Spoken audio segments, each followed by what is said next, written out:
Assalamualaikum warahmatullahi wabarakatuh. Apa kabar buat sobat-sobat semua yang setia di channel Pestravi TV. Hari ini kita menghadiri dan melihat acara Maulid Nabi Muhammad SAW yang berada di Aceh. Begitu banyak dan ramai hadirnya masyarakat untuk menyaksikan Maulid ini. Dan jangan lupa pula di subscribe channel kita, oke guys? Yuk.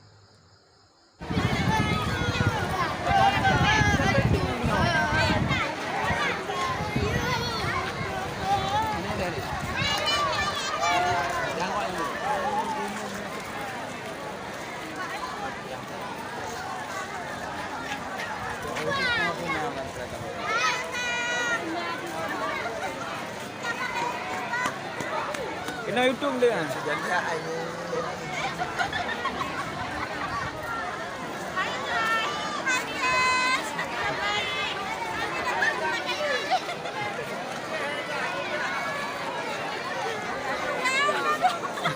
Inilah artis Korea.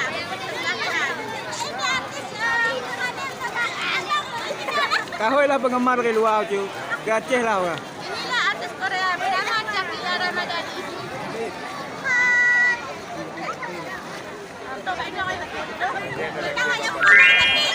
Bertinggi.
Ini yang disebut dengan idang dalam bahasa setempat, atau tepatnya adalah hidangan buat para undangan maulid yang sedang berzikir. Nantinya hidangan ini akan diberikan kepada undangan zikir yang telah diundang untuk hadir untuk berzikir di acara Maulid Nabi Muhammad SAW.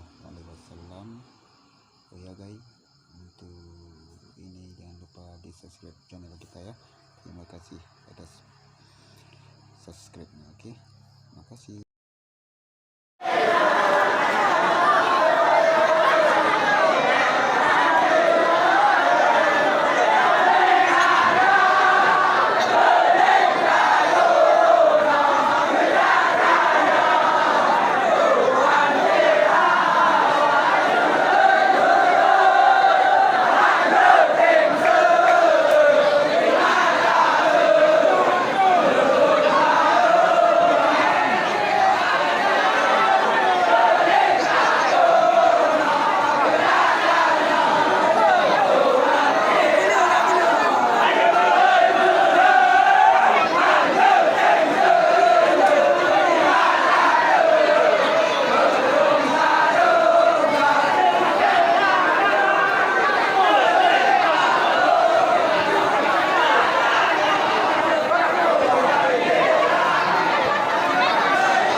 bantu.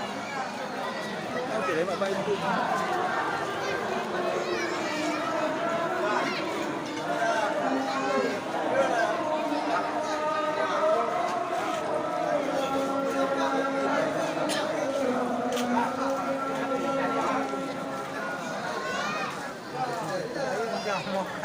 Hah?